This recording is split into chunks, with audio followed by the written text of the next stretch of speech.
6 settlements, one coordinated push, and a line that Russia's military command spent months building in Dnipropetrovsk region, gone in a single operation. On July 13, 2026, Ukrainian defense forces liberated 6 villages in the Oleksandrivsk direction of Dnipropetrovsk region.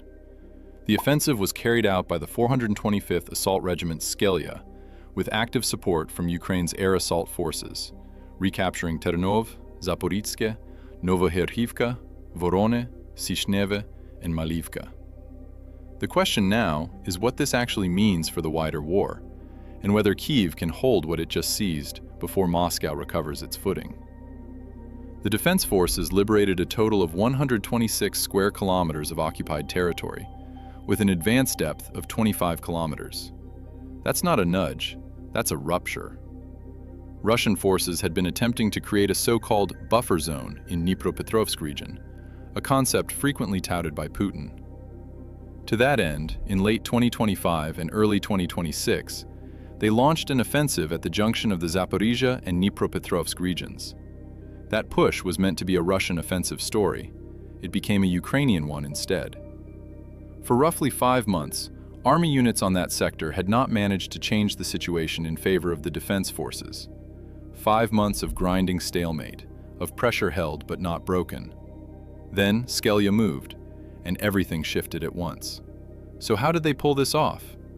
The answer is in the mechanics of the operation itself.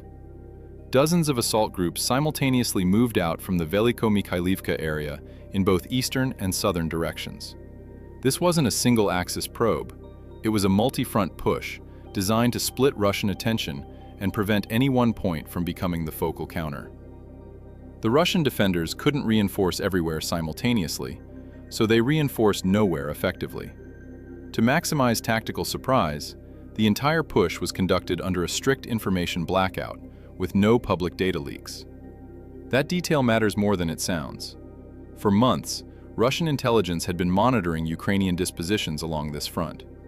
The media silence, not a single briefing, not a hint, meant that when Skelya moved, it moved unseen.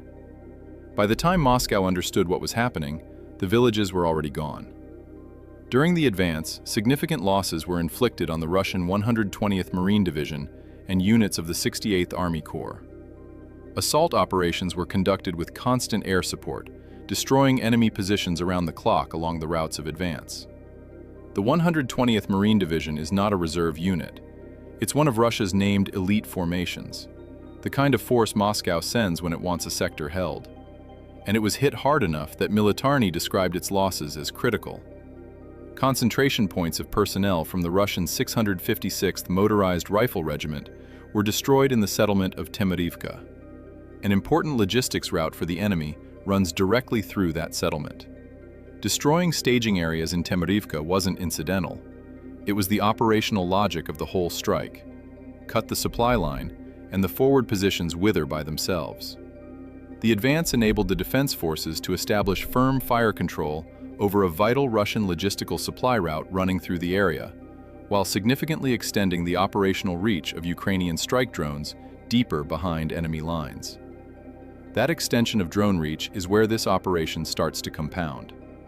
Every kilometer of forward progress moves the drone line with it. Routes that were previously safe for Russian resupply columns, fuel trucks, ammunition trains, personnel transfers, are now exposed. The ripple effect from 25 kilometers of advance isn't just the villages. It's the logistics ecosystem behind the villages. Now here's what makes this even harder for Moscow to absorb. The front that just collapsed wasn't supposed to be this vulnerable. Russia's rate of advance has been steadily decreasing since November 2025, and Russian forces have thus far been unable to roll back successful Ukrainian counterattacks in the Kupiansk and Oleksandrivka directions from late 2025 and spring 2026. In other words, this isn't an isolated event, it's the latest in a pattern. The Oleksandrivka direction has been bleeding Russian momentum for more than half a year, and the July 13th strike accelerated that trend dramatically.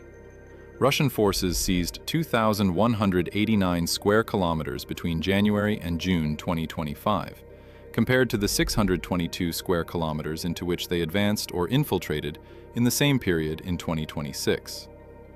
Russia's territorial engine has lost roughly 70% of its output year over year, and now Kyiv just clawed back 126 square kilometers in a single operation.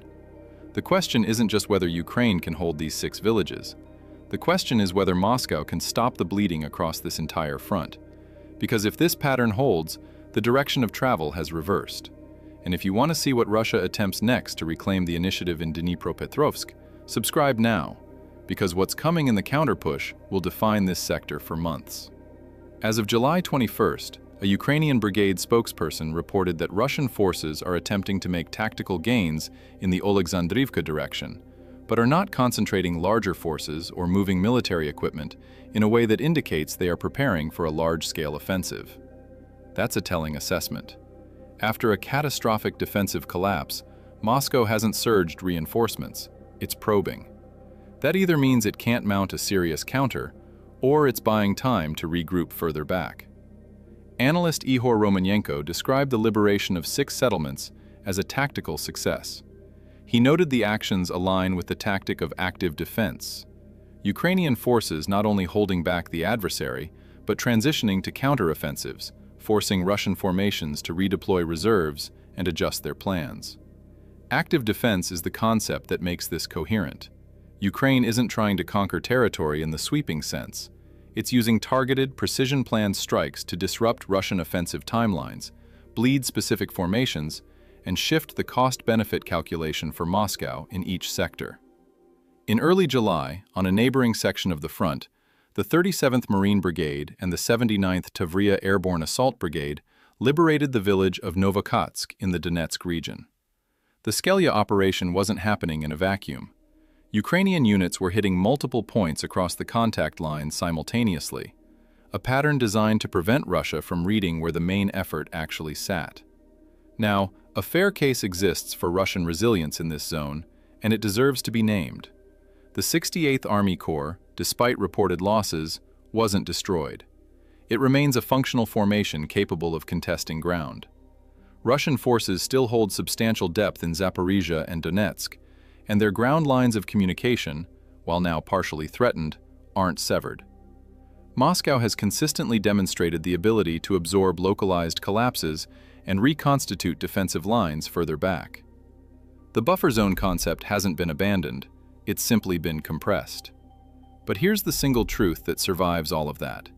The Institute for the Study of War assessed that Ukrainian forces have largely halted Russia's spring-summer 2026 offensive, with Russian forces seizing or infiltrating into only roughly 8% as much territory in 2026 as they advanced into in 2025.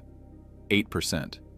Russia's offensive machine, the same machine that consumed Bakhmut, the ground through Avdiivka, is running at 8% of its prior output. And on July 13th, Skelya didn't just hold a line, it shattered one.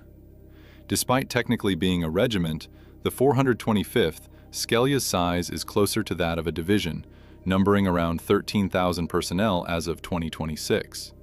This is a formation that was specifically built for this kind of action, a dense, well-resourced assault unit capable of generating the simultaneous pressure across multiple axes that broke Russia's Dnipropetrovsk line open. In late May, it was reported that the defense forces had driven the invaders out of roughly 46 square kilometers of territory on the Oleksandrivsk sector, at the junction of the Donetsk, Zaporizhia, and Dnipropetrovsk regions. That earlier push was the beginning. The July 13th operation was the culmination, the moment when weeks of incremental pressure collapsed into a single decisive rupture. The villages of Ternove, Zaporizhzhia, Novogeorgivka, Vorone, Sichneve, and Malivka are now Ukrainian again. 126 square kilometers of Dnipropetrovsk soil, held under occupation and stripped back in the span of a single coordinated strike. The 120th Marine Division arrived as an elite anchor. It left with critical losses and a broken perimeter. What does it all mean? Russia's so-called buffer zone in Dnipropetrovsk was always fragile, a political ambition dressed in military language. Skelya just proved it. 2 questions this video deliberately won't answer. Can Ukraine sustain this tempo of counterattack across multiple front sectors simultaneously, or does the Skelya operation represent a one-time concentration of force that can't be repeated? And will Moscow accept this loss as a temporary setback and absorb it into a revised defensive line?